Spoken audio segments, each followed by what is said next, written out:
In this video, let's proceed to the derivative using product rule. So we have the common formula in this rule or the product rule. For example, f of x is equal to uh, any differentiable numbers here are just value and multiply to b or the second group of differentiable terms. So that the first derivative, this will be equal to ub, u dv or u times derivative dv over dx plus b times the derivative of u over dx. So this is the common formula we use in the product rule. So for example, meron tayong example problem here, y prime, y is the function, y is equal to 2x cubed plus x squared multiplied to 5x squared, 5x squared plus 2x. For example, that's 2x. So we will, by using this formula,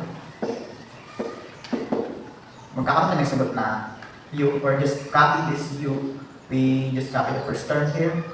So copy the first term, 2x cubed plus x squared multiply to the derivative of the second term here. So let's derive this second term. So the derivative of 5 by using power rule, like na sinabi ko kanina, will be 2 times 5 over 10 x.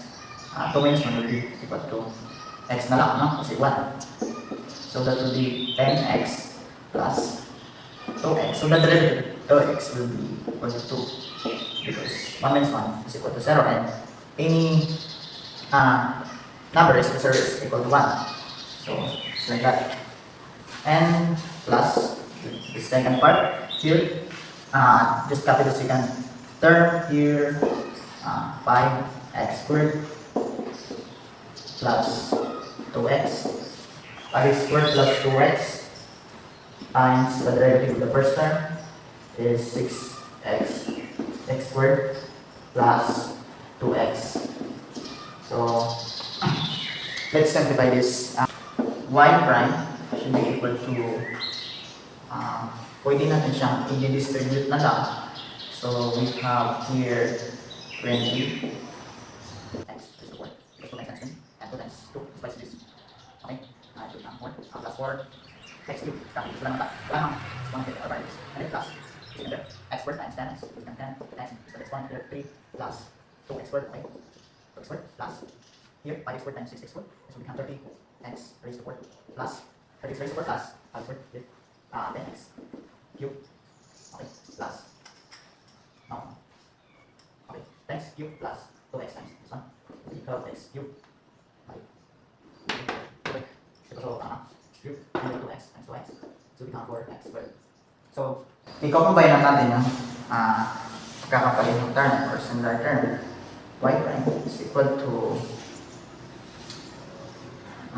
okay, hanapan natin yung may pinakamatas na exponent, 20 and 30. So, i-add natin sila. 50x raised to 4 plus pangalawa naman, so tapos na to, naka-cube 4 plus 10, 14 plus 10 again, 24 plus 12 is 36 x cube, and then the square root 2 plus 4 is equal to 6 plus 6x squared. So the derivative of this function is equal to 50x raised to 4 plus 30x cubed plus 6x squared by using product rule. So this is the answer, and see you next video.